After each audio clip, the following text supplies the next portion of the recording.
লাউ তাউদ্দু নি'মাতাল্লাহি লা তুহসুহা। আল্লাহর নিয়ামত যদি গুনে গুনে গুনতে চাও, এখন থেকে কিয়ামত পর্যন্ত গুনলেও হিসাব শেষ করতে পারবে না। যদি সাগরগুলোকে কালি বানিয়ে দেওয়া হয়, লানাফিদাল বাহরু, সমস্ত সাগর ভর্তি কালি শেষ হয়ে যাবে, কিন্তু আল্লাহর গুণাবলী লেখা শেষ হবে না। এখন যদি দুনিয়ার ওই সাগর শেষ হয়ে গেল, একবার ফুরিয়ে গেল, আর একবার সাগর ভরে দেওয়া হয়, আর অতগুলি কলম বানিয়ে দেওয়া হয়, কিয়ামত পর্যন্ত লেখে থাকো, তবু আল্লাহর নিয়ামতের শুকর আদায় করে শেষ করা যাবে না। আল্লাহ পাক রব্বুল আলামিন এই মানুষ বাদে যা কিছু সৃষ্টি করেছেন, সব কিছু সৃষ্টি করেছে আল্লাহ মানুষের খেদমত করার জন্য। মানুষ ছাড়া যা কিছু সৃষ্টি করেছেন সব মানুষের খেদমত করার জন্য, আর মানুষকে বানিয়েছেন আল্লাহ তার হুকুম পালন করার জন্য। মানুষ ছাড়া পৃথিবীর মধ্যে যত মাখলুকাত আছে, সমস্ত মাখলুকগুলি আল্লাহর নিয়ামতের হিসেবে আল্লাহর বান্দাদের আমাদের খেদমত ঠিকই করছে।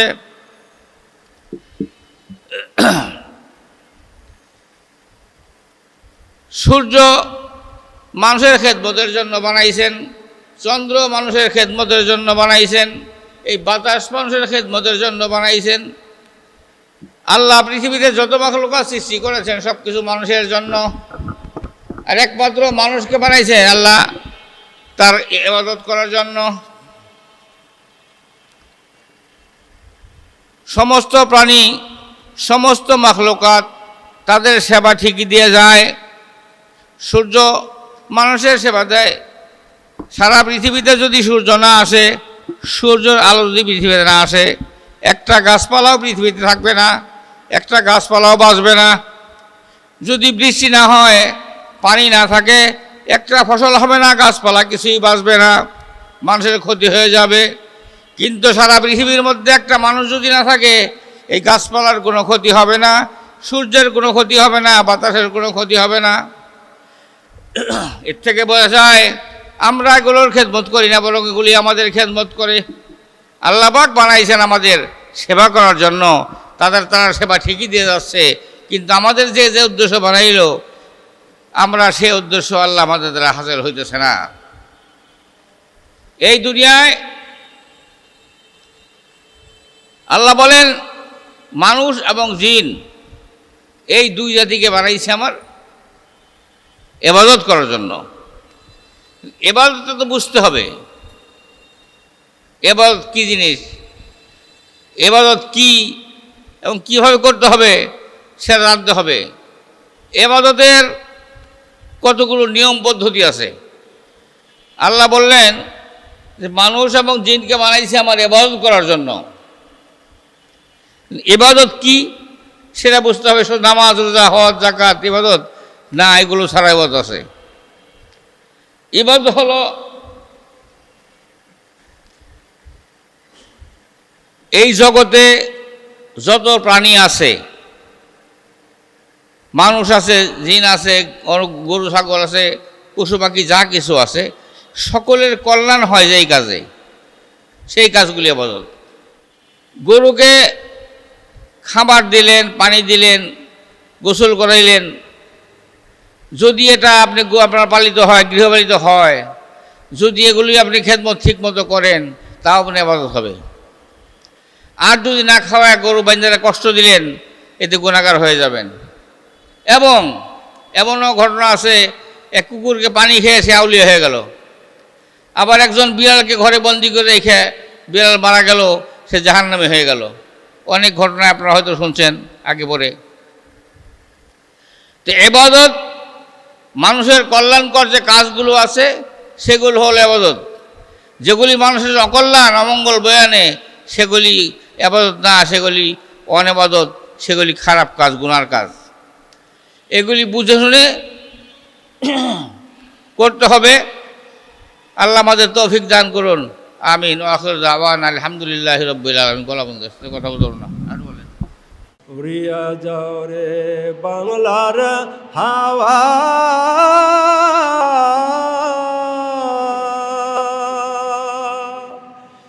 উড়িয়া যাও রে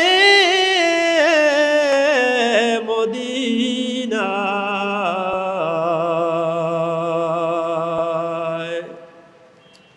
মাফ করিয়া দেন গো আল্লাহ উম্মত আমার গুনাহগার আল্লাহুম্মা সাল্লি আলা মাওলানা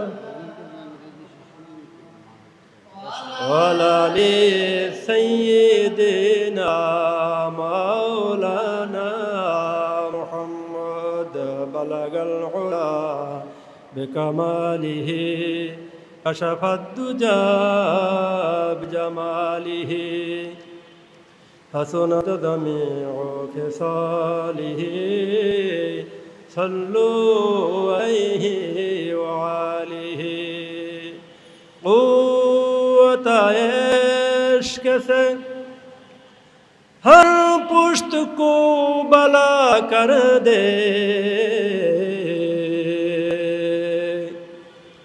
دہر میں اسمی محمد سے اجالا کر دے بلغ العلا بكماله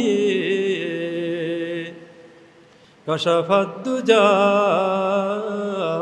بجماله حسنت جميع خصاله صلوا عليه وآله اللهم صل وسلم بارك عليه লাখ কোটি শুকরিয়া জয় রব্বুল আলামিন আল্লাহ সুবহানাহু ওয়া তাআলা এই পবিত্র মুহররম মাসের আশুরার দিনে বাগে জান্নাতের বাগানে আসার জন্য বসার জন্য এই রব্বুল আলামিন আল্লাহ সুবহানাহু ওয়া তাআলা আমাদেরকে তৌফিক এনায়েত করেছেন। সকলেই প্রাণ খুলে মোহব্বতের সাথে একযোগে বলি আলহামদুলিল্লাহ।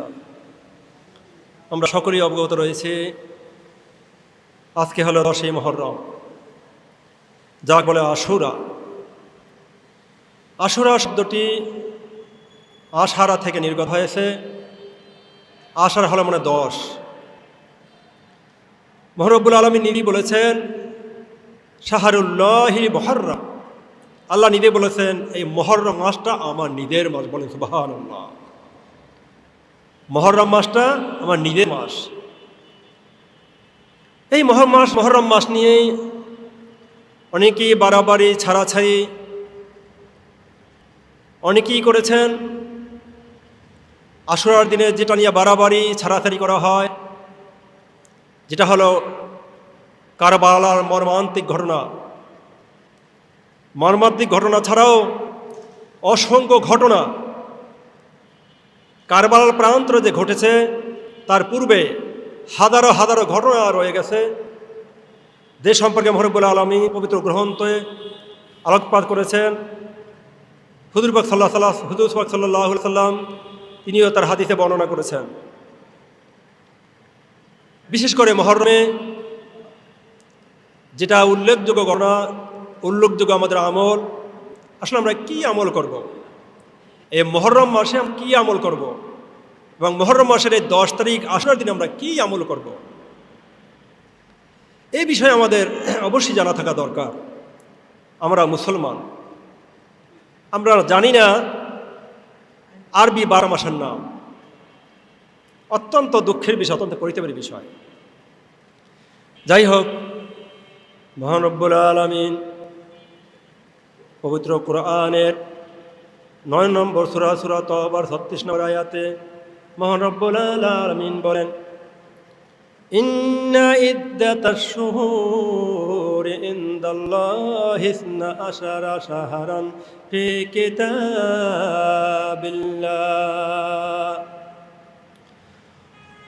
মহান রব্বুল আলামিন মানবতার মুক্তিকামী কিতাব আল কোরআনে মহান রব্বুল আলামিন ইরশাদ করেন, ইন্না ইদ্দাতাশ শুহুর ইনদাল্লাহি 12 শাহরান ফি কিতাবিল্লাহ মহান রব্বুল আলামিনের কিতাব মানে আল গ্রন্থ কোরআনে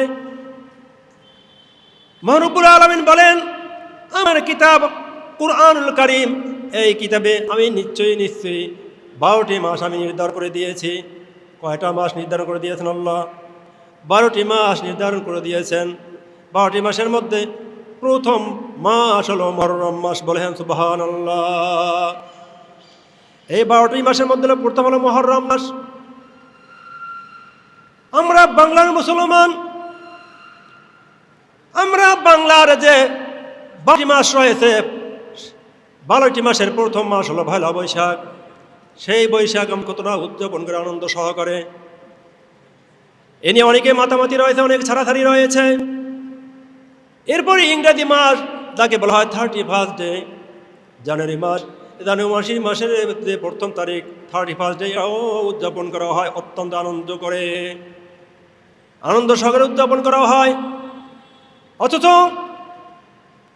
জীবনের হিসাব নিকাশ করা, বিয়ে শাদী করা এবং জীবনের সব কিছু ফয়সালা করা উচিত এই আরবি মাস অনুযায়ী।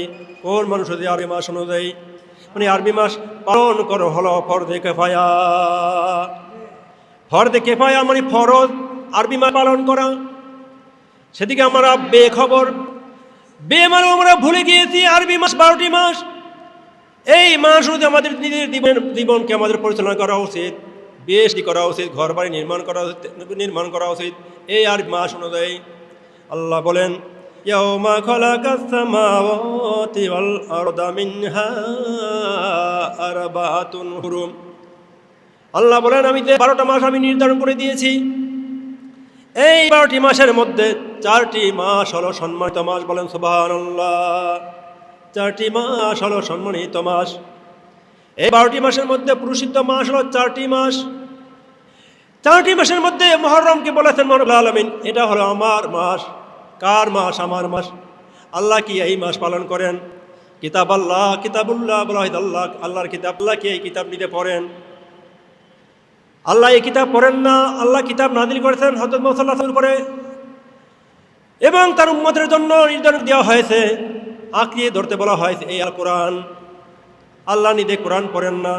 আল্লাহ মুহররম মাস আল্লাহ নির্ধারণ করে দিয়েছেন, কিন্তু আল্লাহ মুহররম মাসে আল্লাহর কোনো কাজকর্ম করেন না। কিন্তু আল্লাহ বলেছেন এই মাস, এই 12টি মাসের মধ্যে 4টি মাস নিষিদ্ধ করা হয়েছে, হারাম করা হয়েছে। হারাম এই শব্দের ব্যাপক অর্থে ব্যবহার হয়েছে, হারাম বলা হয়েছে এই 4টি মাসে, মানে মুহররমের আগে যে 4টি মাস রয়েছে, এই 4টি মাসের পর্যায়ক্রমে হলো 3টি মাস, জিলহজ এবং রজব, এবং একটু দূরে এবং পার্থক্য হয়েছে রজব এই মুহররম। 12 মাসের মধ্যে 4টি মাস হলো সম্মানিত মাস, তাকে বলা হয়েছে হারাম। ওই হারাম এই হারাম না যেটা হারাম করা হয়েছে। হারাম মানে সম্মানিত।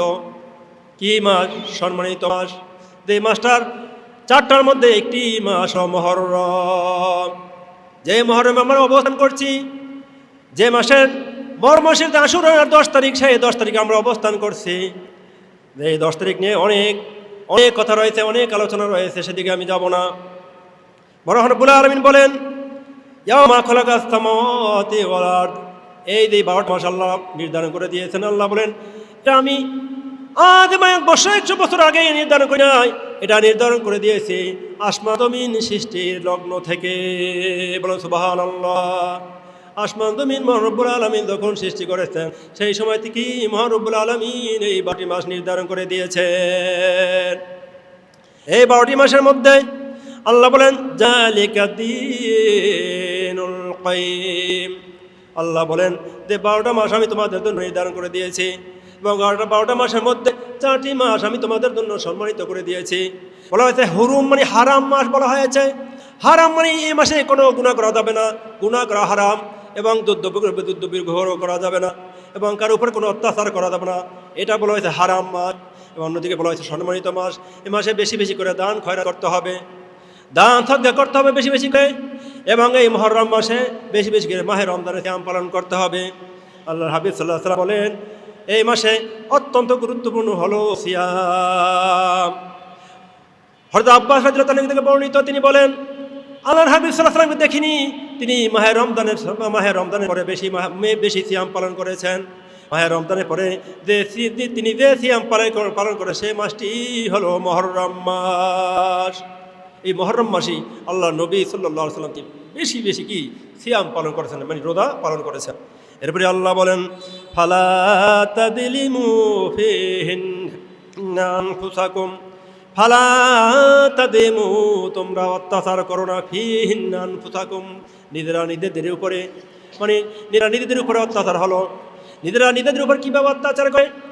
আপনার উপর যেভাবে হুকুম হাকাম দিয়েছেন রব্বুল আলামিন, এবং আল্লাহর হাবিব সাল্লাল্লাহু আলাইহি ওয়াসাল্লাম যেটা সুন্নাত করেছেন, ওই সুন্নতকে অবহেলা করা বা আল্লাহর হুকুম হারামকে তাবিল না করে উপেক্ষা করাই হলো নিজের উপরে নিজের অত্যাচার করা।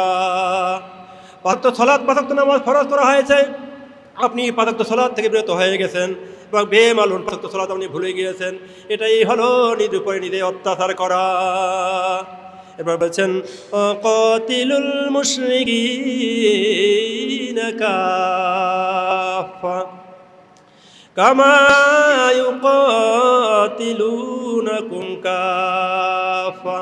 আল্লাহ বলেন তোমরা মুশরিকদেরকে হত্যা করো কাফা, ঐক্যবদ্ধ হয়, তোমরা সম্মিলিতভাবে মুশরিকদের হত্যা করো। কামা ইউকাতিলুনাকুম কাফা, যেমনি এভাবে মুশরিকরা দলবদ্ধ হয়ে তোমাদের হত্যা করে। ওয়ালামু আন্নাল্লাহা মাআল মুত্তাকিন,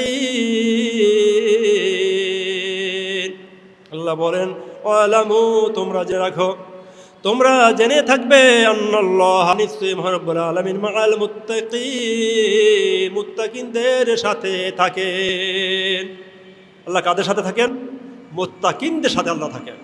আল্লাহ জানিয়ে দিয়েছেন পবিত্র গ্রন্থে, যারা মুত্তাকি, যারা তাকওয়া অর্জিত হয়েছে, যারা তাকওয়া অর্জন করেছেন, যারা আল্লাহকে ভয় করে, ভয় করার মতো। রব্বুল আলামিন বলেন ইয়া আইয়ুহাল্লাযীনা আমানু তাকুল্লাহ, হে ঈমানদারগণ। এখানে আল্লাহ বলেন না হিয়া আইয়ুহান নাস, ইয়া আইয়ুহান নাস, আল্লাহ বলতেন, তার মধ্যে কাফের মুশরিক সবাইকে বোঝানো যেত। আল্লাহ নির্দিষ্ট করেছেন ইয়া আইয়ুহান নাস তাকুল্লাহ, ইয়া আইয়ুহাল্লাযীনা আমানু, হে ঈমানদারগণ, ইত্তাকুল্লাহ, আল্লাহকে ভয় করো। আল্লাহ এরপরে জানিয়ে দিয়েছেন আমাকে ভয় করবে, কিভাবে ভয় করবে? হাক্কা তুকাতিহি, ভয় করার মতো ভয় করবে। এটাই হলো তাকওয়া। আল্লাহকে খোদাবিদি, আল্লাহকে ভয় করতে হবে, ভয় করার মতো। কিন্তু নিজের বিবেককে প্রশ্ন করেন, আল্লাহকে ভয় কি ভয় করি, ভয় করার মতো ভয় করি কিনা? আল্লাহকে ভয় করতে হবে, ভয় করার মতো। যাই হোক, মাহে রমজানের বিশেষভাবে যেটা আলোচনা হয়েছে সেটা হলো সিয়াম আশুরা। আল্লাহর হাবিব সাল্লাল্লাহু আলাইহি ওয়াসাল্লাম যখন তিনি হিজরত করেছেন মদিনাতে হিজরত করার পরে আল্লাহর হাবিব সাল্লাল্লাহু আলাইহি ওয়াসাল্লাম দেখতে পেয়েছেন অনেকেই সিয়াম পালন করে। সেই মদিনার ভিতরে 3টা গোত্র ছিল, উল্লেখযোগ্য 3টা গোত্র। সেই গোত্র তারা সিয়াম পালন করতেছেন। পালন করার সময় আল্লাহ নবী সাল্লাল্লাহু আলাইহি ওয়াসাল্লাম এই অবস্থা থেকে জিজ্ঞেস করেছেন, তোমরা কিসের সিয়াম পালন করো, কিসের রোজা তোমরা পালন করো? তারা বলে উঠল, আমরা এই জন্যই সিয়াম পালন করি, যখন মহান রব্বুল আলামিন ফেরাউনের হাত থেকে মূসা আলাইহিস সালামকে বাঁচিয়েছেন। যখন পাকড় করতে যাচ্ছিলেন, হত্যা করতে চেয়েছিলেন মূসা আলাইহিস সালামকে, তখন মূসা আলাইহিস সালামকে মহান রব্বুল আলামিন মূসা আলাইহিস সালামকে যে অবরুদ্ধ করা থেকে বাঁচিয়েছিলেন, সেই জন্য মহান রব্বুল আলামিন যে বাঁচিয়েছেন তার ফজিলত অনুযায়ী আমরা এই সিয়াম পালন করি। কি জন্য সিয়াম পালন করে? যে ফেরাউনের হাত থেকে আল্লাহ বাঁচিয়েছিল কাকে? মূসা আলাইহিস সালামকে। সেজন্য আল্লাহর কাছে প্রশংসা করার জন্য কি পালন করে? সিয়াম পালন করে। তখন মুহাম্মদ সাল্লাল্লাহু আলাইহি ওয়াসাল্লাম বললেন, আমি তো মূসা আলাইহিস সালামের সবচেয়ে কাছের হকদার, আমি নিজে সিয়াম পালন করব। মূসা আলাইহিস সালাম দেবেন এভাবে সিয়াম পালন করেছেন এবং তার কম জাত সম্প্রদায় ছিল তাদেরকে সিয়াম পালন করার জন্য বলা হয়েছে। আমি নিজে সিয়াম পালন করব এবং তার যে সাহাবী ছিলেন, তারা বন্ধু বান্ধব ছিল, তাদেরকে তিনি অর্ডার করেছেন। আমি যদি এই মহরম পরে আগামী মহরম পর্যন্ত যদি বেঁচে থাকি তাহলে সিয়াম পালন করব কয়টা? 2টো। কারণ কাফের মুশরিকরা যেটা করে তার উল্টোটাই আমরা করব। কাফের মুশরিক সিয়াম পালন করেন কয়টা? 1টা। আমরা সিয়াম পালন করব 2টো। কাফের মুশরিক তারা সিয়াম 1টা পালন করে, সেই ইহুদিরা 1টা সিয়াম পালন করেছেন। আর যদি আমরা দুইটা সিয়াম পালন করি তাহলে ইহুদি খ্রিস্টানদের বিরোধিতা করা হবে। এটাই হলো মুসলমানদের কাজ। যাই হোক, আল্লাহর হাবিব সাল্লাল্লাহু আলাইহি ওয়াসাল্লাম পরের মুহররমের আগেই তিনি ইন্তেকাল করিয়াছিলেন। তিনি দুনিয়াকে চলে যায় মুহররম মাস আসার আগে। যাই হোক, আমরা সিয়াম পালন করব। আমরা সিয়াম এই মাহে রমজানের পরেই, মাহে রমজানের সিয়ামের সবচেয়ে গুরুত্ব বেশি বহন করে। আল্লাহর হাবিব সাল্লাল্লাহু আলাইহি সাল্লাম বলেন, মাহে রমজানের পরে যে সবচেয়ে যে সিয়াম গুরুত্ব বহন করে সেটা হলো মুহররমের সিয়াম। মুহররমের সিয়াম অত্যন্ত গুরুত্বপূর্ণ বহন করে। হযরত রাদিয়াল্লাহু থেকে বর্ণিত, তিনি বলেন, আল্লাহর হাবিব সাল্লাল্লাহু আলাইহি সাল্লাম নিয়ে দিয়েছেন, কেউ যদি মুহররমের একটি সিয়াম এবং দুটি সিয়াম পালন করে, এক বছর সিয়াম থাকার যে সওয়াব এবং আমল, সেই সওয়াব রয়েছে, প্রতিদান রয়েছে, এটা ওই ব্যক্তির আমল নামায় আল্লাহ সুবহানাহু ওয়া তাআলা দান করে দেন। দুটি সিয়াম যদি কেউ এই মুহররম মাসে পালন করে, 10, 9 এবং 10, অথবা 10 এবং 11, কেউ যদি দুটি সিয়াম পালন করে, আল্লাহর হাবিব সাল্লাল্লাহু আলাইহি ওয়াসাল্লাম বলেছেন, এক বছর সিয়াম পালন করার যে সওয়াব ওই ব্যক্তির আমল নামায় রব্বুল আলামিন দান করে দেয়। বলেন সুবহানাল্লাহ। আমরা সিয়াম অবশ্যই তো পালন করছি, বলেন পালন করছি কিনা? যারা পালন করতে পারি নাই, একটা আশুরার দিন একটা সিয়াম হলো আমরা ইনশাআল্লাহ পালন করব। আল্লাহর হাবিব সাল্লাল্লাহু আলাইহি ওয়াসাল্লাম হাদিস থেকে জানা যায়, রমজানের পরে সবচেয়ে বেশি সিয়াম যে মাসে পালন করেছেন সেই মাসটাই হলো মুহররম মাস। এই মুহররম মাসে সবচেয়ে বেশি করে সিয়াম পালন করেছেন।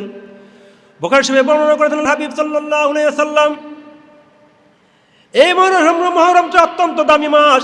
হারাম মাস মানে প্রদোষ মাসের মধ্যে সবচেয়ে প্রসিদ্ধ মাস হলো এই হারাম মাস।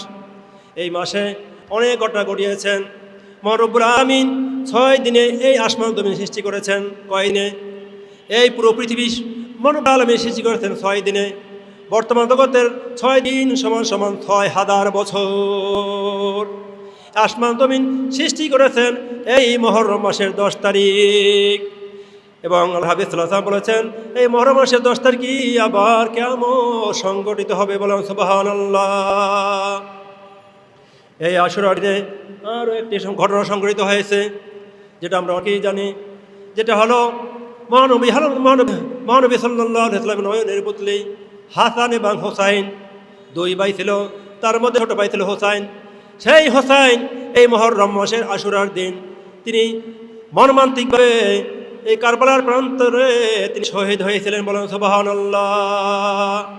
সেই কুফা নগরীর কারবালার প্রান্তে হোসাইন মর্মান্তিকভাবে শহীদ হয়েছিলেন। তার বড় ভাই ছিল হাসান, তিনিও খলিফা ছিলেন। এই কুফা থেকে ষড়যন্ত্রের মাধ্যমে হাসান তিনিও শহীদ হয়েছিলেন। হযরত হাসান রাদিয়াল্লাহু আনহু, তার স্ত্রীর নাম ছিল জুবাইদা। কি নাম ছিল? জুবাইদা। হাসানের ঘটনার ইতিহাস কোরআন হাদিসে আসায় এটা ঐতিহাসিকরা বর্ণনা করে গেছেন। হযরত হাসান তিনিও খলিফা ছিলেন, বেশি দিন তিনি রাজত্ব করতে পারেন নাই। তার স্ত্রী ছিল জুবাইদা। হাসান তখন খলিফা প্রতিনিধিত্ব করতে যাচ্ছিলেন, ওই সময় কুফা থেকে ষড়যন্ত্র শুরু হয়ে গেল। ষড়যন্ত্রের মাধ্যমে একজন কূটনীতিক ছিল, নাম ছিল মাইমুনা। এই মাইমুনা কূটনীতিক, তিনি ওই হাসানের স্ত্রীর সাথে বান্ধবী পাতাইল। বান্ধবী পাতানোর পরে তার সাথে সখ্যতা করে ওঠার পরে একদিন নয় 2 দিন এইভাবে তিনি খাবারের সাথে বিষ প্রয়োগ করেছিলেন। হাসানের খাবারের সাথে বিষ প্রয়োগ করেছিলেন, কারণে হাসান ওই বিষ প্রয়োগে শহীদ হয়েছিলেন। বলেন সুবহানাল্লাহ। এই যে কূটনীতিক মাইমুনা, এই মাইমুনাকে নিয়োগ দিয়েছিলেন সেই যে আপনার কুফা নগরীর গভর্নর, তারা নিয়োগ দিয়েছিলেন হাসানকে হত্যা করার জন্য। যাই হোক, এর মধ্যে মুয়াবিয়ারদের রাজত্ব শুরু হয়ে গেছিল। হাসানের পর থেকে রাজত্বে এসেছিলেন মুয়াবিয়া। আমি আলোচনা শেষ করব। যাই হোক, আলোচনা আসলে বিশাল আলোচনা, ব্যাখ্যামূলক আলোচনা। তবুও যে আলোচনা করেছি, যাই আপনারা শুনেছেন, আমরা কি আমল করে কি করব? আমল করব। 2টো সিয়াম আমরা পালন করব। যারা বিগত দিনে সিয়াম পালন করতে পারি নাই, অবশ্যই করে আজকে সিয়ামটা আমরা পালন করব। এর পরের দিন আপনি যদি চান সেটাও আপনি সিয়াম পালন করতে পারবেন। আসসালামু আলাইকুম ওয়া রাহমাতুল্লাহি ওয়া তাআলা। সিয়ারা কয় কাফের, আস্তাগফিরুল্লাহ। উমর কাফের, নাউজুবিল্লাহ। 4 খলিফার 3 জনই কাফের, আলী খালি ঠিক আছে। এই মতবাদে বিশ্বাসী আপনারা? আমরা কখনো না। অথচ এই দল কেডা যুদ্ধ করে, কেডা ইয়া ফুটাইলো, কেডা ফুটাইতে পারলো না, এটার উপর নির্ণয় করে হাসরের বিচার হইব নাকি, কবরের বিচার চালিয়েছে, এগুলা নির্ণয় করে হবে নাকি? আল্লাহ রাব্বুল আলামিন যা দেখবেন, তুমি ইমানের নূর কি নিয়ে তুমি আসছো আমার কাছে, কথা ঠিক আছে? সেই ইমানের ধারাবাহিক পজিশন হযরত বরফির আব্দুল কাদের জিলানী রহমতুল্লাহ আলাইহি রক্ষা করে গেছে, ঠিক আছে? খাজা আজমিরি রহমতুল্লাহ আলাইহির কাছে ইমানের ধারাবাহিক রক্ষা করে গেছে। আমাদের এই যে সিলেট মহান ব্যক্তি শুয়ে রয়েছেন, তিনি শাহজালাল ইয়ামিনী রহমতুল্লাহ ধারাবাহিক রক্ষা করে গেছে যথার্থ। সেই খুলনার মাটিতে শুয়ে রয়েছে কে? খানজালাল রহমতুল্লাহ আলাইহি। ধারাবাহিকতা 360 আউলিয়ার বাংলাদেশ। আর আজকে হলো কিসের বাংলাদেশ জানেন নাকি? এই বাংলাদেশটা হলো কিসের, এটা আপনার বাবাও জানেন, আপনি তো জানেনই না। আপনি তো ইতিহাস পড়েন না, পড়ার সময়ও নেন না, আর আপনি খালি সমালোচনা ফেসবুক পাইছেন না, খালি টিপাটেপি। আমারই আত্মীয় স্বজন কত, তার বংশগুলির ভিতরে আলেম নাই, ফট করে একটা স্ট্যাটাস দেয় এটা। আমি বাপ রে বাপ, পড়াশোনার দরকার আছে। আমি একটু আগে বলতেছিলাম আউয়ালু মা কালাকাল্লাহু মা নূরি, এরকম একটা হাদিস শরীফ আছে। আপনি যে সিয়াসাত্তার পাগল হইছেন, সিয়াসাত্তার মধ্যে যে কটা হাদিস শরীফ আছে, এর বাইরে নবীজি একটা কথা কয় নাই, কথা কন না কেন? নবীজি একান্ত উম্মুল মুমিনিনদের সঙ্গে উনার সময় গেছে, তারা পর্দা নিষিদ্ধ ছিল, একটা কথা বলছে, আর ওটা একজন রাবি উনি। আর বাহির জগতের মধ্যে আপনি যে এই যে জয়ীফ হাদিস, বাতেল হাদিস, কত হাদিসের ব্যাখ্যা অপব্যাখ্যা করে চলছেন, তো ওই হাদিসটা যে কোনো উম্মুল মুমিনিন প্রকাশ দলিলটা, এটা কিরকম মজবুত, ওই 16 জন 18 জনের রাবির যে আছে মজবুত দলিল, এই সমানই মজবুত, তা ঠিক না ব্যাঠিক? কথা বুঝেন আপনারা? এখন এই ব্যাখ্যা করতে করতে করতে এইটা দলিল বাদ, আমি নিজে দাঁড়ানো, আর বিশেষ ভালো বন্ধু নামাজ বেহেস্তের এই চাবি আছে না, গো লেখা আছে না, ফট করে কয় কি এটা জাল হাদিস। আমি কই কি দোস্ত, তুইও তো জাল, তুই নিজেও তো জাল, এই চাকরটা তোরে কেডা রাখতে গেল? তুই যে জাল হাদিস কইয়া মানুষটারে দুর্বল করে দিলি। নামাজ বেহেস্তের চাবি, হাদিস শরীফ থাক অথবা না থাক, ইমানটা তো একটু সবল দিকে যায়, কি ঠিক আছে ঠিক? ইমাম গাজ্জালী রহমতুল্লাহ আলাইহি 9 খণ্ডে সমাপ্ত ইহিয়া উলুমুদ্দিন, অধিকাংশ দুর্বল হাদিসগুলি উনি ওইখানে ঢুকাই দিছে, কারণ ইমানের মজবুতির দরকার। আমার আখিরি পয়গম্বর সাল্লাল্লাহু আলাইহি সাল্লামের উম্মতের জন্য তার জান্নাতে যাওয়ার দরকার, কথা ঠিক না বাটি? কিন্তু সেটা উনি কোনটা জাল, কোনটা সহি, কোনটা অসহি, এইগুলি ভাগ করার লেগে তো ওনার এই এক ধরনের লুকিয়ে আছে, তারা করবে, অসুবিধা কি? যাই হোক, আমি সেদিকে যাচ্ছি না। তো এখন আমি আপনাদের সামনে উপস্থাপন করতে চাই যে সেই আল্লাহর হাবিব একসময় বলছিলেন, আনা আহমদ বেলা মিম। কি করবেন আপনি? আমি আহমদ, আসমানের নাম, দুনিয়াতে উনি মুহাম্মদ, একই নাম, দুনিয়ার জমিনে মুহাম্মদ, চরম প্রশংসিত আর চরম প্রশংসাকারী, নামের অর্থ একই রকম। এখন তিনি বলতেছেন আনা আহমদ, আমি বললাম আহমদ বেলা মিম, মিম সারা কি হইল? মিম সারা কি হয়? আলিফ হা দাল কি হয়? কারণ আহাদ, আনা আহমদ বেলা মিম, মিম সারা, আমি আহমদ ঠিকই কিন্তু মিম সারা। ঘটনাটা কি? গিলু থাকতে হবে। সেই আল্লাহর হাবিব, আমি ছোট্ট একটা হাদিসের বাড়ি একটা আমি ভাইজান দিয়ে যাচ্ছি, বলা হয়েছে তিনি একদিন বলতেছেন নবী সাল্লাল্লাহু আলাইহি সাল্লামের এক হাদিসের, আপনারা সিয়াসাতটা ওখানে খোঁজ করবেন, আমি কিন্তু দলিল দিতে পারবো না, সিয়াসাতটা না, কিন্তু হাদিস পড়াশোনা করেন, হাদিস কি হাদিসটা পড়াশোনা করেন, কিন্তু পড়াশোনা করবেন না, জানতেও চাইবেন না, আর যে জানে হেরা ইনসাল্ট করবেন, ক্রিটিসাইজ করবেন, এই ছাগলামি করবেন, লেগে তো আপনারা কোনো পারমিশন দেওয়া হয়। সুতরাং বলতেছিলাম রাসূল পাক সাল্লাল্লাহু আলাইহি ওয়াসাল্লাম সাহাবাদের সামনে বলতেছিলেন, শোনো, মাশরিকে এক খণ্ড শ্বেত ভূখণ্ড আছে, মাশরিক, মাগরিব, শুমাল, জুনুব। মাশরিকে শ্বেত ভূখণ্ড সারা এক খণ্ড, সেটা এতই দূরত্ব তার, ঘটনাটা এভাবে তিনি ব্যাখ্যা করলেন, সূর্যের আলো অতিক্রমণে তার 40 দিন সময় লাগে, 1,86,000 মাইল বেগে আলোর গতি। ওই ধাসে 40 দিন সূর্যের আলো ওইখানে পৌঁছতে 40 দিন লাগে। কত কত কত কত সময়, কথা খেয়াল করছেন? ব্রেন লাগবো। সেখানে সূর্যের আলো যদি 40 দিন লাগে পৌঁছতে, তা আল্লাহর হাবিব সাল্লাল্লাহু আলাইহি ওয়াসাল্লাম বলতেছেন, সেই সাদা ভূখণ্ডের মধ্যে এক আলম আছে। কি আলম? এক প্রকারের আলম আল্লাহ সৃষ্টি করে আছে।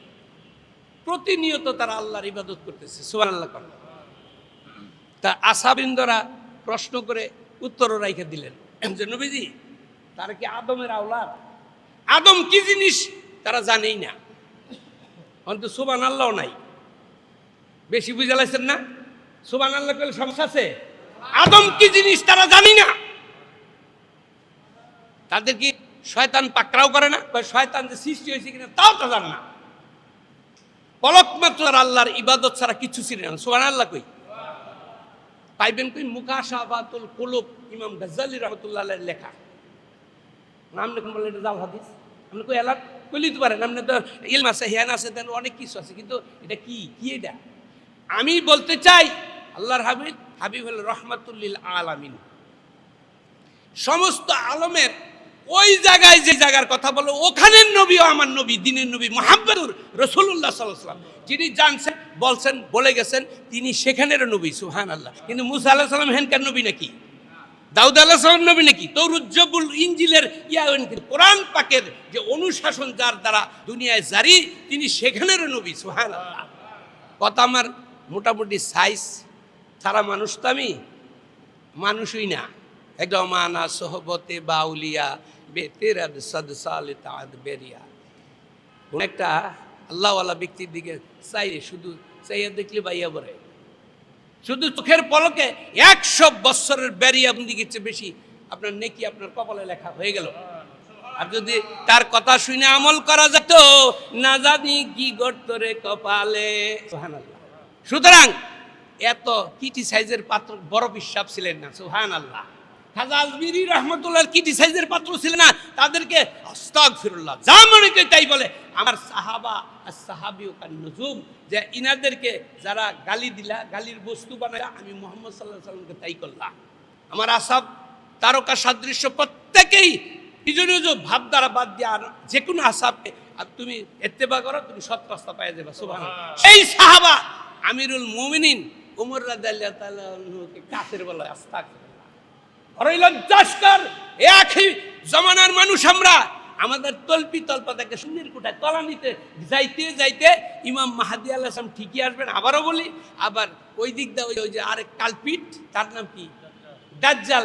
ওই কি কমুয়ার হেডো, দুই দিকের লুটুপুটি খেলায় দুইজনে। তারটা ইমাম আহারে রসুলের যে আদর্শ অনুপ্রাণিত, তিনি এই জগতে ঠিকই আসবেন। তাকে ইত্তিবা করতে হলে আমাদের ধৈর্যের সাথে, আমাদের জ্ঞান বিজ্ঞানের পালা যতই হোক, কিন্তু হাদিসের বাইরে যাইব না আমরা। কথা ঠিক হবে? ঠিক। কোরআন শরীফের বাইরে যাব না।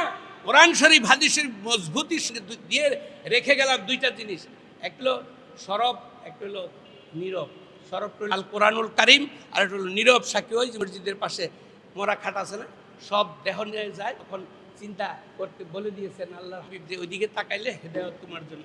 আবার ওই কোরআন পাক যদি তুমি ইত্তেবা করতে চাও, মজবুতির সঙ্গে ধরে রাখো, তোমার হেদায়েত তোমার কাফি হয়ে যাবে। আলহামদুলিল্লাহ। আমার ভাইজান এখন ওনার ইন্নাল্লাহ ওয়া মালাইকাতাহু ইউসাল্লুনা আলান নবী ইয়া আইয়ুহাল্লাযীনা আমানু সাল্লু আলাইহি وسلموا تسليما اللهم صل على مولانا محمد وعلى آله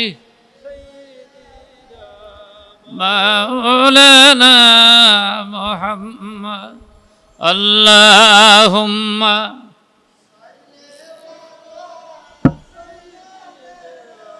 مولانا محمد وعلى آله مولانا আপন আপন বলর মন সে তো তোমার আপন আপন যিনি তিনি শুয়ে আছেন মদিনায় আল্লাহুম্মা জোরে জোরে সাল্লি আলা মাওলানা মুহাম্মদ ওয়ালা আলি مولانا محمد بلغ العلا بكماله كشف الدجى بجماله حسنت جميع خصاله صلوا عليه وآله اللهم آمين ربنا ظلمنا أنفسنا وإن لم تغفر لنا وترحم ربنا لا تزغ قلوبنا بعد إذ هديتنا وهب لنا من لدنك رحمة إنك أنت الوهاب رب ارحمهما كما ربياني صغيرا رب ارحمهما كما ربياني صغيرا আয় আল্লাহ আমাদের মাহবুব সিদ্দিকাবাদ দরবার শরীফে বাৎসরিক মাহফিলে উপস্থিত হয়ে তোমার বন্ধুর নামে কয়েকবার দুরূদ ও সালাম পাঠ করেছি আয় আল্লাহ কানে শোনো না রে মদিনা মদিনা রে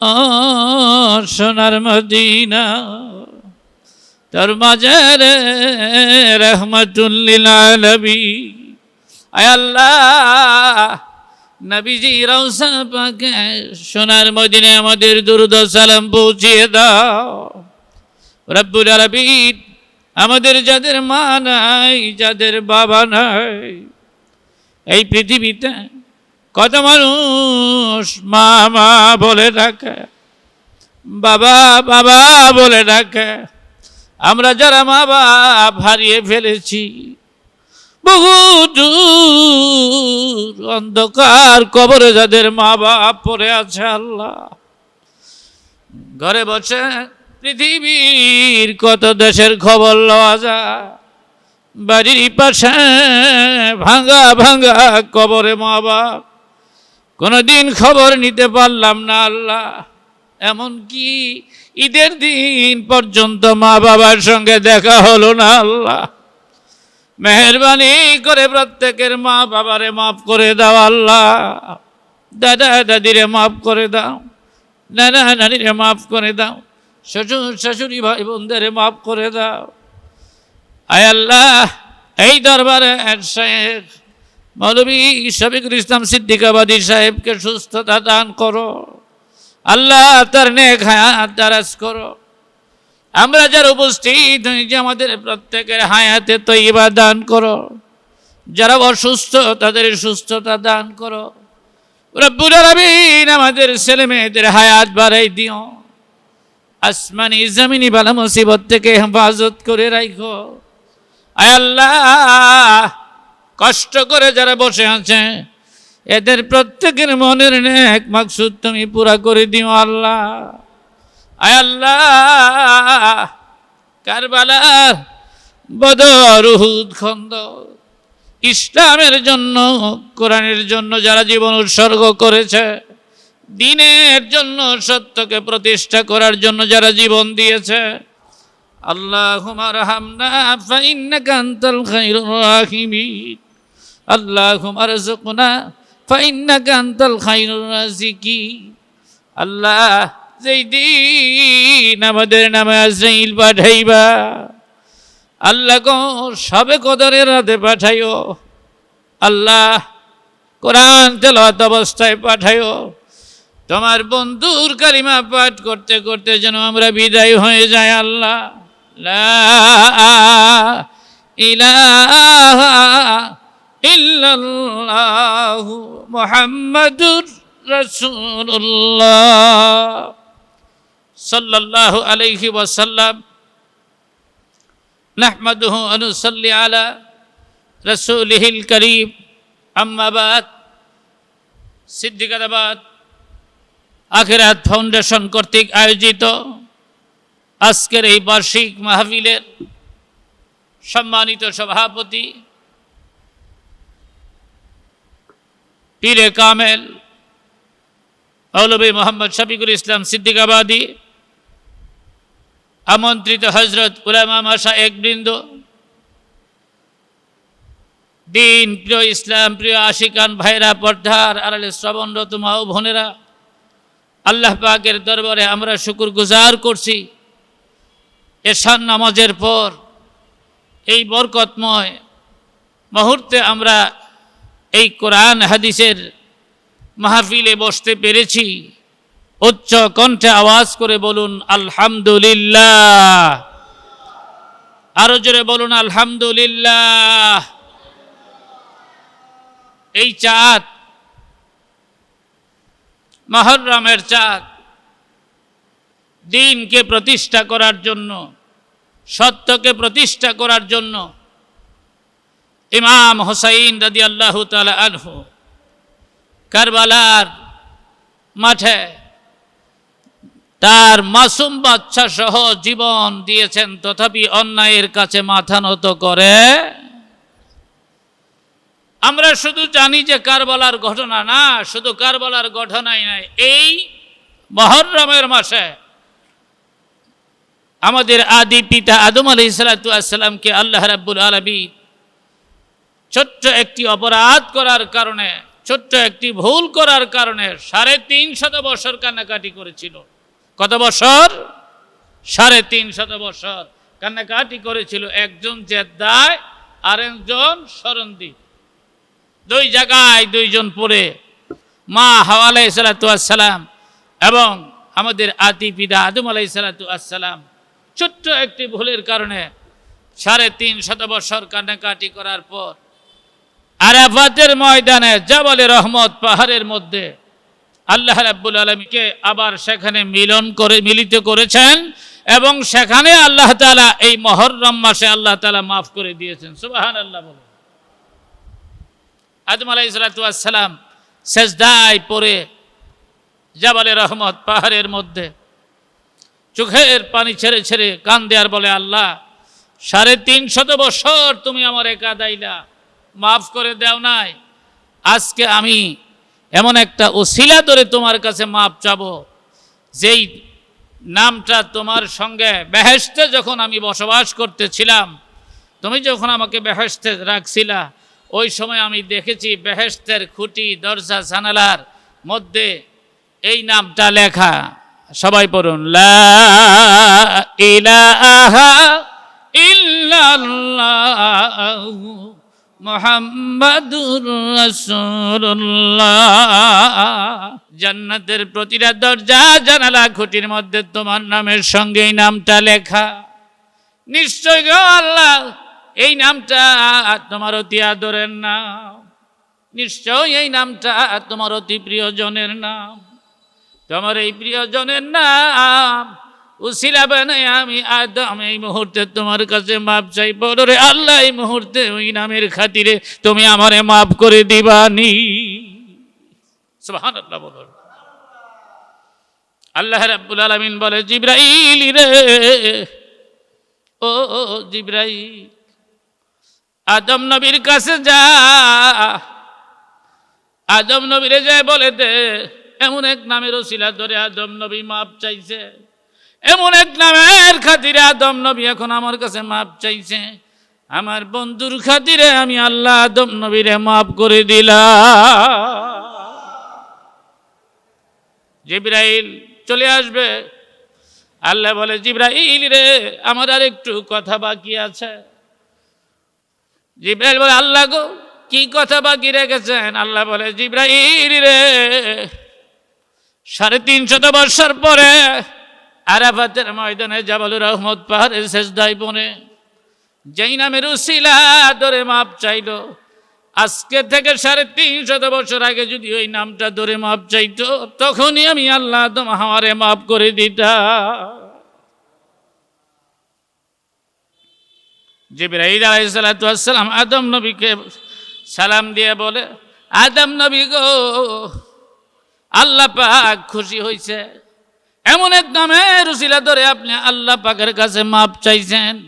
এই মাপ চাওয়ার কারণে, উসিলা ধরার কারণে আদম হাওয়া দুইজনকে আপনাদেরকে আল্লাহ মাফ করে দিয়েছে। আদম নবী কান্না আরো বেড়ে গেল, আরো বেশি কান্নাকাটি শুরু করলে। জিবরাইল বলে, আদম নবী গো, এখন নয়, 350 বছর আগে যদি এই নামের উসিলা ধরে মাপ চাইতেন, তখনই আল্লাহ আপনাদের মাফ করে দিত। আদম আলাইহিস সালাম আরো বেশি বেশি কান্না শুরু করে দিলে। জিবরাইল বলে, আদম নবী গো, এত বেশি কেন কাঁদেন? আল্লাহ তো আপনাদের মাফ করে দিছে। আদম নবী বলে, জিবরাইল রে, এই মুহূর্তে আল্লাহ পাকের কাছে আমি একটা দরখাস্ত দিতে চাই। কি দিতে চাই? দরখাস্ত। জিবরাইল বলে, কি দরখাস্ত? আদম নবী বলে, জিবরাইল রে, আজকে থেকে কিয়ামত পর্যন্ত আমার যত সন্তান, নারী পুরুষ, কিয়ামত পর্যন্ত আরাফাতের ময়দানে আসবে আল্লাহর মেহমান হয়ে। আরাফাতের ময়দানে আইসা লাব্বাইক আল্লাহুম্মা লাব্বাইক বলে বলে আল্লাহকে ডাকবে। আমার দরখাস্তটা হলো, আল্লাহ পাক তার বন্ধুর খাতিরে আমার সমস্ত আদম সন্তানদের মাফ করে দিবনি। জিবরাইল দরখাস্ত আল্লাহ পাকের কাছে পেশ করলেন। আল্লাহ বলে, জিবরাইল রে, আদম নবীরে বলে দাও দাও, আমি আল্লাহ কথা দিলাম, কিয়ামত পর্যন্ত সারা পৃথিবী থেকে যত আদম সন্তান আরাফাতের ময়দানে আসবে, হজ ব্রত পালন করতে আসবে, জাবালে রহমত পাহাড়ের পাশে আইসা দোয়া করবে, আমার বন্ধুর খাতিরে আমি আল্লাহ সবাইরে মাফ করে দিব। আল্লাহু আকবার বলো। আমরা কেমন নবীর উম্মত? যে নবী পীর সাহেব একটু আগে বলেছে, তিনি শুধু পৃথিবীর নবী না, সমস্ত আলমের নবী হলেন মুহাম্মাদুর রাসূলুল্লাহ। এই জন্য কোরআনে কারীমের মধ্যে আল্লাহ তাআলা বলেছেন, ওমা আরসালনাকা ইল্লা রাহমাতাল লিল আলামিন। আল্লাহু আকবার বলুন। আল্লাহ তাআলা বলে, আমি আমার বন্ধুরে সমস্ত জগতের রহমত স্বরূপ প্রেরণ করেছি। শিমাল থেকে জুনুব, জুনুব থেকে শিমাল, মাশরিক থেকে মাগরিব, সূর্য উদয় থেকে ডুবা পর্যন্ত সারা পৃথিবীর সমস্ত জায়গার নবী হলেন আমার বন্ধু মুহাম্মদুর রাসূলুল্লাহ। মুসা আলাইহিস সালাম নবী, ইব্রাহিম আলাইহিস সালাম নবী, সমস্ত নবীদের নবী হলেন মুহাম্মদুর রাসূলুল্লাহ। জোরে জোরে বলেন সাল্লাল্লাহু আলাইহি ওয়াসাল্লাম। এই দিনের জন্য, কালিমার জন্য, ইসলামের জন্য নবী যত কষ্ট করেছেন, পৃথিবীর কোন নবী এত কষ্ট করে নাই। আল্লাহ রাব্বুল আলামিন পবিত্র কুরআনুল কারীমে ছোট্ট একটি সূরা নাজিল করে আসরের সময়ের কসম খেয়ে আল্লাহ তাআলা বলেছেন, আল আসরি ইন্নাল ইনসানা লাফি খুসর। আল্লাহু আকবার। আসরের সময়ের কসম খেয়ে আল্লাহ তাআলা বলেছেন, পৃথিবীর সমস্ত মানুষ ক্ষতিগ্রস্ত। কে বলেছেন? আল্লাহ। জোরে বলুন, কে বলেছেন? দুনিয়ার সব ক্ষতিগ্রস্ত। ইল্লাল্লাযীনা আমানু ওয়া আমিলুস সালিহাত। ও পৃথিবীর মানুষেরা শোনো, যারা ঈমান এনেছে, যারা নেক ঈমান এনেছে এবং যারা নেক কাজ করে, তারা ক্ষতিগ্রস্ত নয়। ঈমান হলো লা ইলাহা ইল্লাল্লাহ, লা ইলাহা ইল্লাল্লাহ লা ইলাহা ইল্লাল্লাহ মুহাম্মাদুর রাসূলুল্লাহ সাল্লাল্লাহু আলাইহি ওয়াসাল্লাম।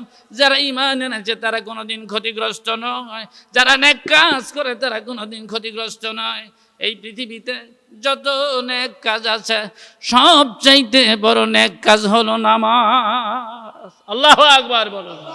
দুনিয়াতে যত নেক কাজ আছে ঈমানের পরে সবচাইতে বড় নেক কাজ হলো নামাজ। আল্লাহু আকবার বলুন। যারা নামাজি ব্যক্তিদের সবচাইতে প্রধান যেই নেক কাজটা সেটা করা হলো আল্লাহু আকবার বলুন। তারা ক্ষতিগ্রস্ত নয় যারা নামাজি। আল্লাহু আকবার বলুন। যারা নামাজি না, নামাজ ইচ্ছা করে যারা ছেড়ে দেয় তারা মুসলমানিত্বই তাদের থাকে না। নওজুবিল্লাহ বলবেন না।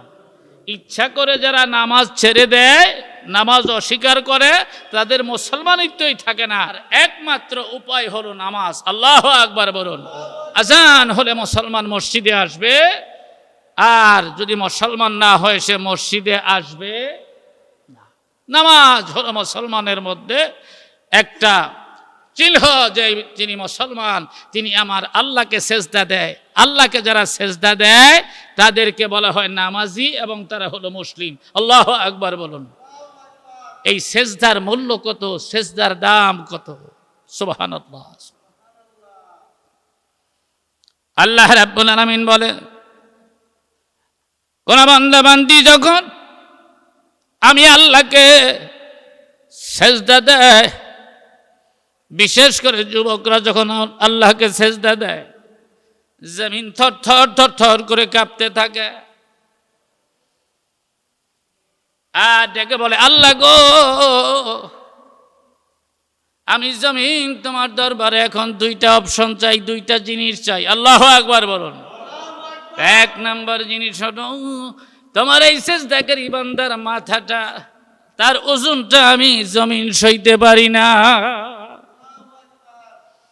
তারে মাফ করে দাও। এক নম্বর অপশন, তারে মাফ করে দাও। দুই নম্বর অপশন, তার মাথাটা জমিন থেকে উঠায় দাও। আল্লাহ বলে, রে জমিন, তোকে সেজদা দে, তোর মধ্যে জায়নামাজ আছে, বিছানা আছে, তারপর বান্দার কপাল আছে, বিছানা, জায়নামাজ, বান্দার কপাল, এর মধ্যখানে আমি আল্লাহ রাব্বুল আলামিন সেজদা অবস্থা আমার কুদরতি পাওটা ঢুকায় রাখি। আমার কুদরতি পায়ে যখন আমার বান্দা বান্দিরা সেজদায় পড়ে যায়, বারবার যখন বলতে থাকে সুবহান রাব্বিয়াল আলা, বলুন সুবহান রাব্বিয়াল আলা, সুবহান রাব্বিয়াল আলা, আমি আল্লাহ রাব্বুল আলামিন রহমতি বরকতি হাত মোবারক খানা বান্দার পিঠের মধ্যে ভুলাই আর বলতে থাকি, ও আমার সেজদাকারী বান্দা বান্দি, কাঁদিস না, তোর সেজদা কবুল হয়ে গেছে। কথা দিলাম রে, কিয়ামতের ময়দানে আমি তোকে জান্নাতের মেহমান বানাবো। সেজদা দেখবেন মাঝে মধ্যে লম্বা হয়, মাঝে মাঝে সেজদা কি হয়, ইমাম সাহেবের মাঝে মধ্যে সেজদা যদি লম্বা হয়, মুসল্লিরা ইমাম সাহেবের বিরুদ্ধে কমপ্লেন করে, ইমাম সাহেবরে জিজ্ঞাসা করে মাঝে মধ্যে, হুজুর এত লম্বা সেজদা কেন?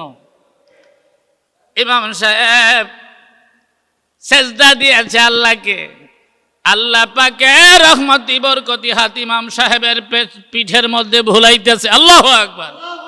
ইমাম সাহেব যতবার বলে সুবহান রাব্বিয়াল আলা, ইমাম সাহেব শান্তি পাচ্ছে। আল্লাহু আকবার বলুন। এর জন্য রে বান্দা সেজদা একটু লম্বা হয়ে গেছে। আল্লাহু আকবার। যখন দেখবেন সেজদা লম্বা হয়, যখন দেখবেন মজা হয়, তখনই মনে করবেন আপনার সেজদাটা আমার আল্লাহর দরবারে কবুল হয়ে গেল। কিয়ামতের দিন এই নামাজি সেজদাকারী বান্দা বান্দিগুলো আমার আল্লাহ পাকের আরশ আজিমের ছায়ার নিচে জায়গা পাবে।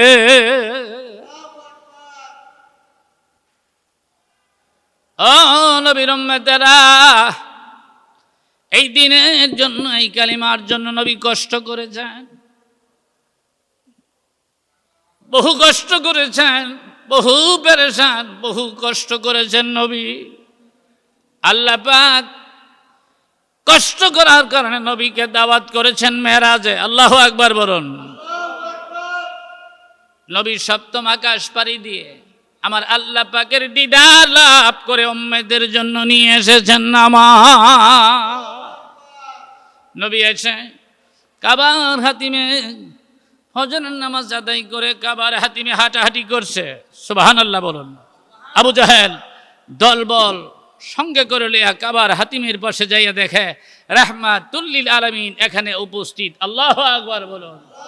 দেখো বলে, মুহাম্মদ এত সকালে কাবার হাতিমে হাঁটাহাঁটি করছো, তোমার সঙ্গে আবু বকর নাই, তোমার সাথীবর্গ নাই?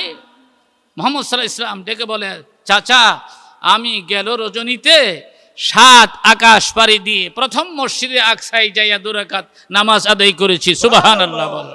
জেরুজালেমে মসজিদে আকসায় যাইয়া প্রথম 2 রাকাত নামাজ আদায় করেছি।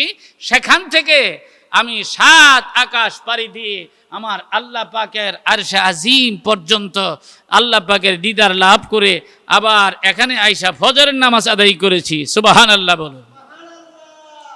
আবু জাহেলের এই কথা শোনার পর আবু জাহেলের দেমাগে কাজ করছে না, এটা কি করে সম্ভব হয়? মক্কা থেকে জেরুজালেম কত দূর, আবার সেখান থেকে 7 আকাশ পাড়ি দিয়া কিভাবে সম্ভব? মুহাম্মদ সাল্লাল্লাহু আলাইহি ওয়াসাল্লাম এই কথা বলার পর আবু জাহেল তার লোকজন নিয়ে আবু বকরের বাড়িতে রওনা হলো। আবু বকরের বাড়িতে যেয়ে ডাকে, আবু বকর। আবু বকর বলে, আবু জাহেল এত সকালে তুমি তোমার লোকজন নিয়ে আমার বাড়িতে আসছো? কারণ আব্দুল্লাহর পোলা মুহাম্মদ, জোরে বলুন সাল্লাল্লাহু আলাইহি ওয়াসাল্লাম, কাবা ঘরের আঙ্গিনাতে এখনো আছে। আমরা সেখানে যাওয়ার পরে জিজ্ঞাসা করলাম, তুমি একা, তোমার সাথে আবু বকর নাই, তোমার সাথীবর্গ নাই? তখন সে বলল, গেল রজনীতে আমি মসজিদে আকসায় যে 2 রাকাত নামাজের ইমামতি করেছি, সেখান থেকে আমি যাইয়া 7 আকাশ পাড়ি দিয়ে আল্লাহ পাকের আরশে আজিম, আল্লাহ পাকের দিদার লাভ করে আসছি। সুবহানাল্লাহ বলুন। আবু বকর তুমি কি বলো? আবু বকর বলে, আবু জাহেল এই কথাটা যদি মুহাম্মদুর রাসূলুল্লাহ সাল্লাল্লাহু আলাইহি সাল্লাম বলে থাকে, আল্লাহর কসম করে বলছি এই কথার মধ্যে কোনো সন্দেহ নাই, নবীজির মেরাজ সত্য। আল্লাহু আকবার বলো। আবু বকরকে সঙ্গে করে লইয়া আবু জাহেল মুহাম্মদ সাল্লাল্লাহু আলাইহি সাল্লামের নিকটবর্তী হলেন। আয়েশা আবু বকর সিদ্দিক জিজ্ঞাসা করে, নবীজি গেল রজনীতে কি আপনি মেরাজ করে আসছেন? মসজিদে আকসায় যায় 2 রাকাত নামাজের ইমামতি করেছেন, সেখান থেকে 7 আকাশ পাড়ি দিয়ে আপনি কি আল্লাহ পাকের আরশে আজিম লা মাকান আল্লাহ পাকের দিদার লাভ করে আসছেন? মুহাম্মদ সাল্লাল্লাহু আলাইহি ওয়াসাল্লাম বলেন, আবু বকর আমি গেল রজনীতে মসজিদে আকসায় 2 রাকাত নামাজের ইমামতি করেছি, সেখান থেকে 7 আকাশ পাড়ি দিয়ে আরশে আজিমে যাই আল্লাহ পাকের দিদার লাভ করে এখানে আইসা ফজরের নামাজ আদায় করেছি। সুবহানাল্লাহ বলুন। আবু বকর সঙ্গে সঙ্গে বলল, সাদ্দাকতা ইয়া রাসূলুল্লাহ, নবীজি গো আপনার মেরাজ শরীফ সত্য। আল্লাহু আকবার বলুন।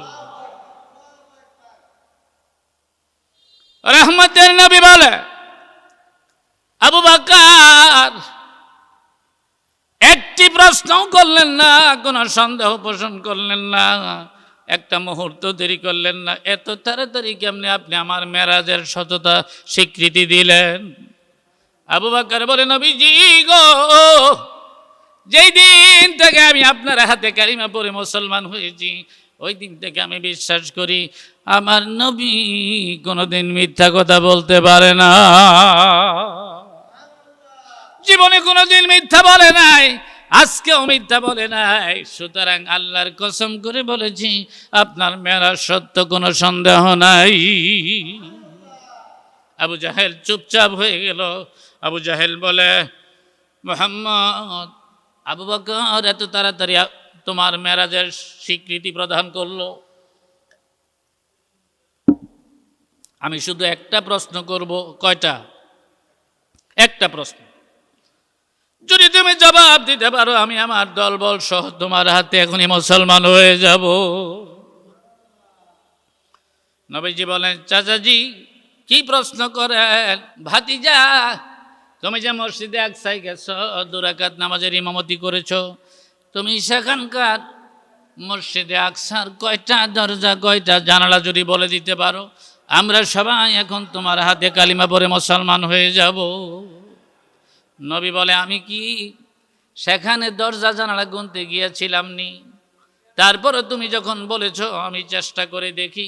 সঙ্গে সঙ্গে নবী আমার আল্লাহর কাছে সাহায্য চাই। আল্লাহ গো, মসজিদে আকসায় আমি যাই নাই, তুমি আমারে মসজিদে আকসায় নিছ, 2 রাকাত নামাজের ইমাম বানাইছ।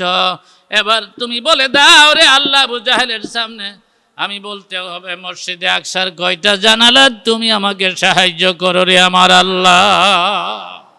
এজন্য আমরা সূরা ফাতিহার মধ্যে পাঠ করি, ইয়্যাকা না'বুদু ওয়া ইয়্যাকা নাস্তাঈন। আল্লাহ, আমরা তোমার ইবাদত করি, আমি তোমার ইবাদত করি, তোমার কাছে সাহায্য চাই। কিছু বলছেন? আমি তোমার ইবাদত করি, তোমার কাছে সাহায্য চাই। নবী বলে, আল্লাহ, আমি তোমার ইবাদত করি, তোমার কাছে সাহায্য চাই। আল্লাহ গো, তুমি আমাকে সাহায্য করো। আল্লাহ বলে, জিবরাইল রে, মসজিদে আকসা কোটা বাইতুল মুকাদ্দাসটা তোর হাতের তালুর মধ্যে উঠায়া আমার বন্ধুর চোখের সামনে তুলে ধর, এক একটা পাট ঘুরাবি, আর আমার বন্ধু বলে বলে দিবে কোন পাশে কয়টা জানালা, কয়টা দরজা। জিবরাইল গোটা বাইতুল মুকাদ্দাসটা হাতের তালুর মধ্যে উঠাইয়া রহমতের নবীর চোখের সামনে ধরলো, আর এক একটা পাট ঘুরাই দেখাইলো। নবীজি দেখে দেখে বলে দিলেন কয়টা দরজা, কয়টা জানালা। আবু জাহেল চুপচাপ হয়ে বলল, আমার লোকেরা রে, এতদিন মনে করেছিলাম আমার ভাতিজা সাধারণ জাদুঘর, এখন দেখি আমার ভাতিজার মতো জাদুঘর পৃথিবীতে আর একজনও নাই। আমার ভাতিজা সারা জাদুঘর। জোরে জোরে বলেন নাউজুবিল্লাহ, জোরে জোরে বলেন নাউজুবিল্লাহ। নবীর উম্মতেরা, আবু জাহেলের কপালে ইসলাম নাই, আবু জাহেলের কপালে কালিমা নাই। এই গর্তের ভেতরে আসবে মুহাম্মাদুর রাসূলুল্লাহ সাল্লাল্লাহু আলাইহি ওয়াসাল্লাম, তিনি এখানে আসবে। গুহার সাপ, অনেক পুরানো সাপ, মুসা নবীর আমলের সাপ। এই সাপ আল্লাহ পাকের দরবারে ফরিয়াদ করে, আল্লাহ গো, আমারে হায়াতটা বাড়ায় দাও। আল্লাহু আকবার, আমারে হায়াতটা বাড়ায় দাও। ততক্ষণ পর্যন্ত আমারে হায়াত বাড়াই দিবা, যতক্ষণ না পর্যন্ত আমি তোমার বন্ধুর দর্শন লাভ করতে পারি। তোমার বন্ধুর চেহারা মুবারক দেখলে আমার জীবন ধন্য হবে। আল্লাহ গো, আমার হায়াত বাড়ায় দাও। গুহার সাপ তার দোয়া আল্লাহ তাআলা কবুল করলেন। সেখানে গর্তের ভেতরে সাপ তাইকা ছিদ্রি করলেন, আর মনে মনে ভাবলেন একটা ছিদ্রি যদি বন্ধ হয়, আরেকটা ছিদ্রি দিয়ে মাথা দিয়ে ঢুকবো, আরেকটা ছিদ্রিও যদি বন্ধ হয়, আবার ছিদ্রি করলো। এইভাবে 101টা গর্ত করলেন সাপ। যেই গর্তের ভেতরে মাথা ঢুকায় সেই গর্তের ভেতরে বন্ধ, যেখানে মাথা ঢুকায় সেখানেই বন্ধ, সেখানে কাপড় দিয়া বন্ধ করে রেখেছে। শেষ পর্যন্ত নিরুপায় হয়ে গুহার সাপ আবু বকর সিদ্দিকের কদম মোবারকের মধ্যে দংশন করেছে। আবু বকর সিদ্দিক মরণাপন্ন হয়ে গেলেন, ব্যথায় জর্জরিত হয়ে গেলেন, চেহারা নীলবর্ণ হয়ে গেল, চোখের পানি রহমতের নবী সিনা মোবারকের মধ্যে যখন পড়ে গেল, নবী রহমতের নবী নজর করে দেখে আবু বকরের চেহারা নীলবর্ণ হয়ে যাচ্ছে। নবীজি বলে, আবু বকর কি হয়েছে আপনার? আবু বকর বলি, ইয়া রাসূলুল্লাহ, আমারে গুহার সাপ দংশন করেছে। নবীজি বলে, আবু বকর আপনি মরে যাচ্ছেন, আপনার জীবন চলে যাচ্ছে, সাপের ব্যথা বেশি, আপনি আমারে কেন ডাক দেন নাই? আবু বকর বলে, ইয়া রাসূলুল্লাহ, আপনার এই জন্য ডাক দেয় নাই। আমার মতো আবু বকর লক্ষ লক্ষ মরে গেলে দুনিয়াতে আবু বকর আসবে। আপনার যদি কষ্ট হয় গো নবী, আপনার পরে পৃথিবীতে আর কোনো নবী আসবে না। এই জন্য আমি আবু বকর মনে করেছি আপনার আরাম করাটা আমি আবু বকরের জীবনের চাইতে অনেক বেশি মূল্যবান। আমি মরে যাব, আমার জীবন চলে যাবে, আপনার কষ্ট যেন না হয় গো নবী। সঙ্গে সঙ্গে আবু বকর সিদ্দিকের সাপের দংশন করা স্থানে রহমতের নবীর একটু লালাট মোবারক বিসমিল্লাহ বলে আবু বকরের হাত দিয়ে সেখানে লাগাই দেয়। কিতাবে আসছে লাগাই দিতে দেরি হয়, সাপের ধ্বংসন করা ব্যথা ভালো হতে দেরি হয় নাই। সাপ নবীজিরা সালাম দিলেন, নবীজি সাপের ভাষাও বুঝতে পারতেন। আল্লাহু আকবার বলুন। সাপের সঙ্গে নবী কথা বলে, সাপ রে, ও সাপ, আমার আবু বকরকে কেন দংশন করছো? সাপ বলে, ইয়া রাসূলুল্লাহ, নবী গো, আমি মুসা নবীর আমলের সাপ। আল্লাহু আকবার। আমি আল্লাহর কাছে দোয়া করেছি, আমি আল্লাহ পাকের কাছ থেকে জানতে পেরেছি আপনি এখানে আসবেন, আপনাকে দেখার জন্য গো নবী আমি আল্লাহ পাকের কাছে পারমিশন চেয়ে হায়াত আল্লাহ আমারে বাড়াই দিছে। আপনারে দেখার জন্য আমি একটা দুইটা 101টা গর্ত করেছি, যেই গর্ত দিয়ে মাথা ঢুকাই সেই গর্তের ভেতরে কাপড় দিয়া ঢাকা। আমি শেষ পর্যন্ত নিরুপায় হয়ে পাগলের মতো হয়ে আবু বকরকে দংশন করেছি গো নবী, একটাই কারণ, আপনার সুন্দর চেহারা দেখার জন্য গো নবী। আবু বকর বলে, নবীজি গো, ও নবীজি, যেই মক্কার লোকেরা আপনারে পাথর মেরেছে, যেই মক্কার লোকেরা রাতের অন্ধকারে আপনার ঘরের চারিধারে আপনাকে মারার জন্য ঘরখানে গ্রাউ করেছে, আর গুহার সাপ হয়ে আপনারে দেখার জন্য এত পেরেশান গো নবী, আমি আবু বকর এই মুহূর্তে সাপটাকে মাফ করে দিলাম। লা ইলাহা ইল্লাল্লাহ, জোরে জোরে লা ইলাহা। আলহামদুলিল্লাহ, রাত গভীর থেকে গভীর হচ্ছে। আমরা সবাই রাতের সঙ্গে আমাদের কোনো পাল্লা নাই, আছে? কিন্তু রাত যিনি বানান তিনি কে? রাত যিনি বানান তিনি কে? আল্লাহ রাব্বুল আলামিন। আমার ইয়েটা ওই বেজেন্দ্র আসতে পারেন আস্তে আস্তে, এই তো কথা। কেডা?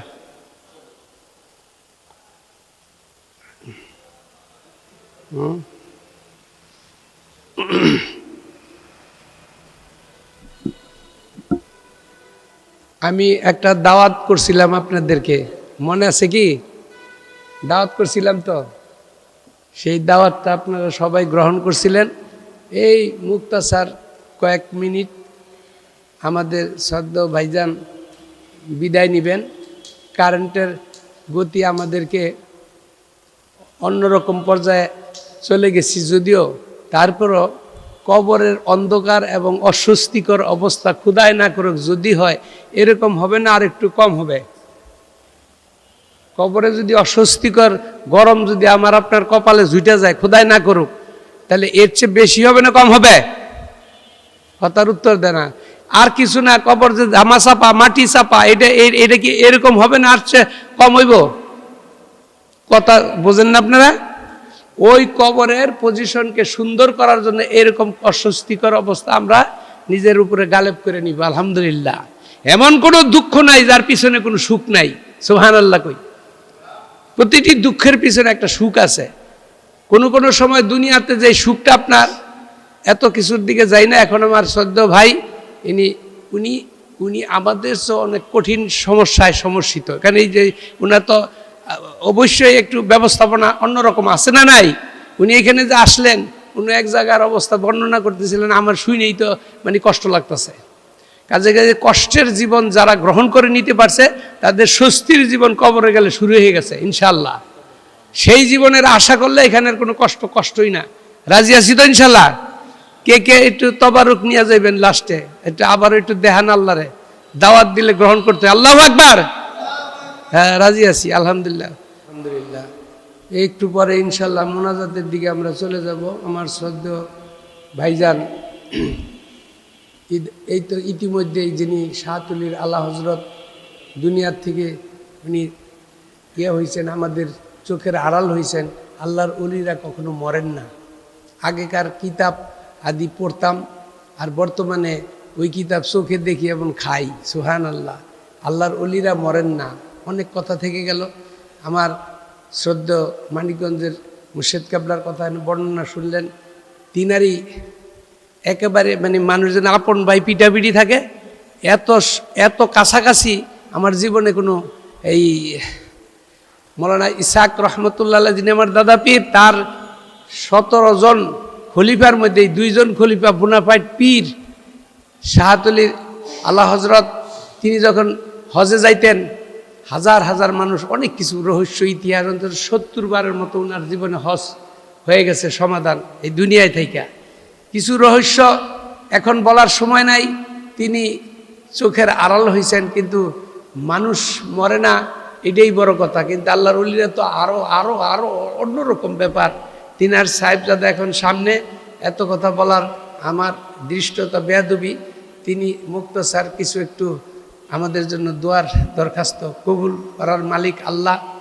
আর তিনের কাছে আমার রিক্ত হাত, আমার এমন কিছু নাই তিনার সঙ্গে আমার সংযোগ রাখার সুযোগ সময় হয়ে ওঠেন। আমি অসুস্থ মানুষ, আমরা ওনার জন্য দোয়া করব, ওনায় যেন পরিপূর্ণ তরিকার জগতে জীবন বিলিয়ে দিয়া লক্ষ লক্ষ মানুষ যেমন ওনার সাহেবজাদার জন্য দোয়া করে গেছেন, উনিও যেন আমাদের জন্য দোয়া করে এরকম আমাদের রেখে আমাদেরকে দিয়া উনি আমাদের বরকতের দোয়া দিতে পারেন এখনই।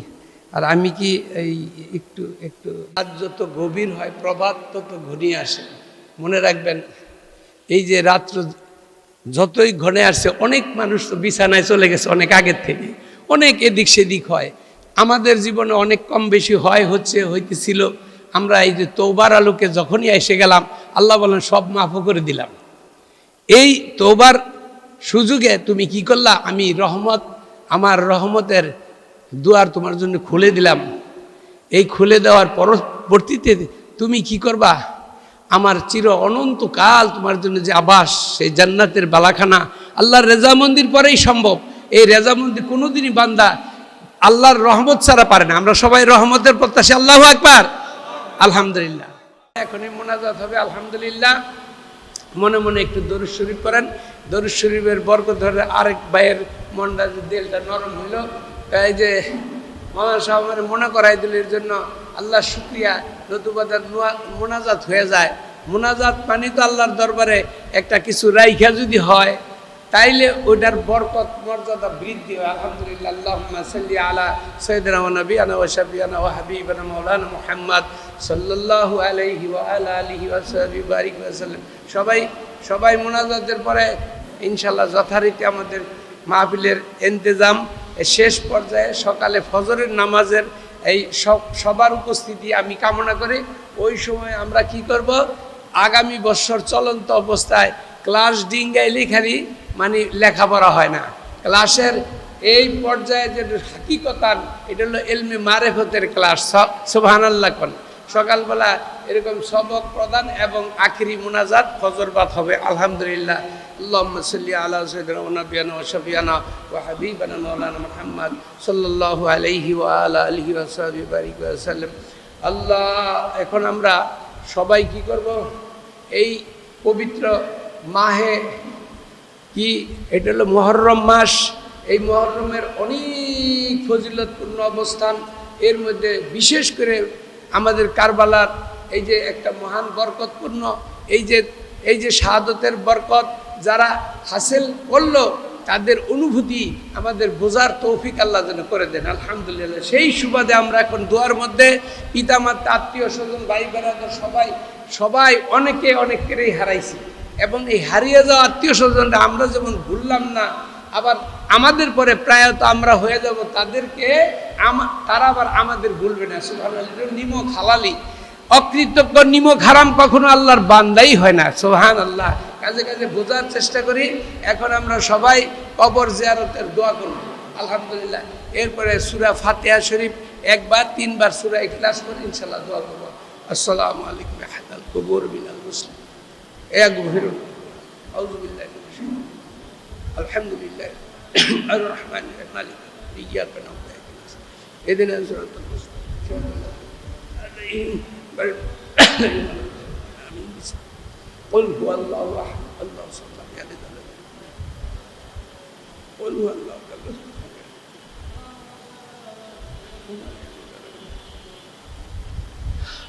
اللهم আমিন আল্লাহুম্মা আমিন।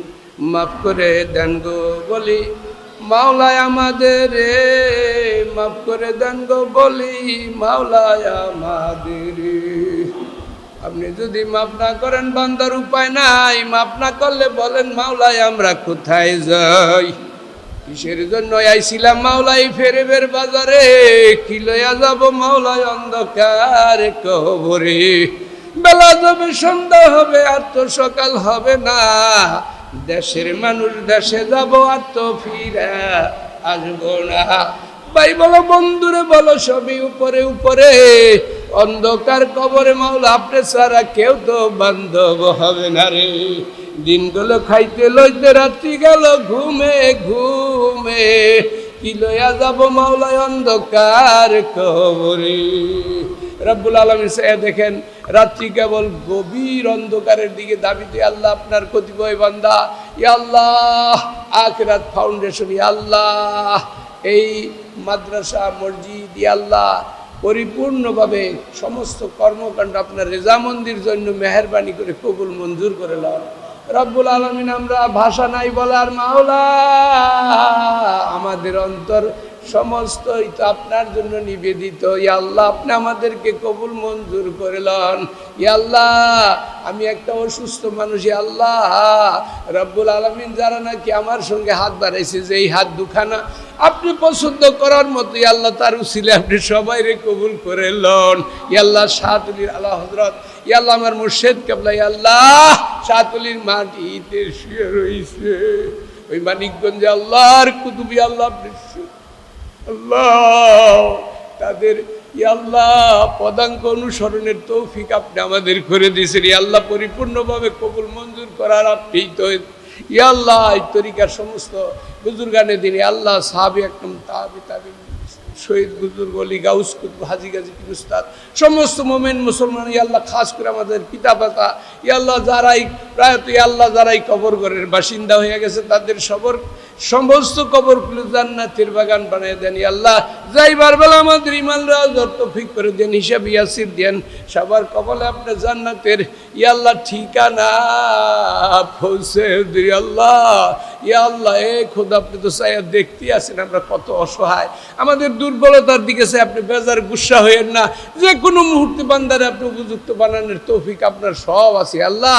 আপনি দয়া করে চাই এই দেখেন আমরা কত দুর্বলতা লই, আল্লাহ আমাদের মাফ কইরেই দেন, জাহের বাতিন দুরুস্ত করে দেন, আসমানি জমিনি বালা মুসিবত থেকে হেফাজত করেন, ঘরে বাইরে শান্তির ব্যবস্থা করে দেন। আল্লাহ আবার এই খোদা এ রব্বুল আলামিন আমাদের কর্মকাণ্ড সব আপনার মুআফিক ইয়া আল্লাহ বিশেষ করে আপনার রেজামন্দির জন্য কবুল মঞ্জুর করে নেন। আল্লাহ এই খানকা ইয়া আল্লাহ এই প্রতিষ্ঠিত অবস্থানের মাওলার দিকে চাইয়া কত মুর্দার আত্মীয় স্বজন আল্লাহ এগানা বেগানা চাইয়া রয়েছে আল্লাহ এর খবরদারি আল্লাহ এই সমস্ত আমার আম্মাজান শুয়ে রয়েছে আল্লাহ মসজিদের পাশে আর আমার আত্মীয় স্বজন আমার সন্তানি আল্লাহ ই আল্লাহ আমরা যারাই আমার সঙ্গে হাত বাড়ে সকলের পিতা মাতারে মাফ করে দেন।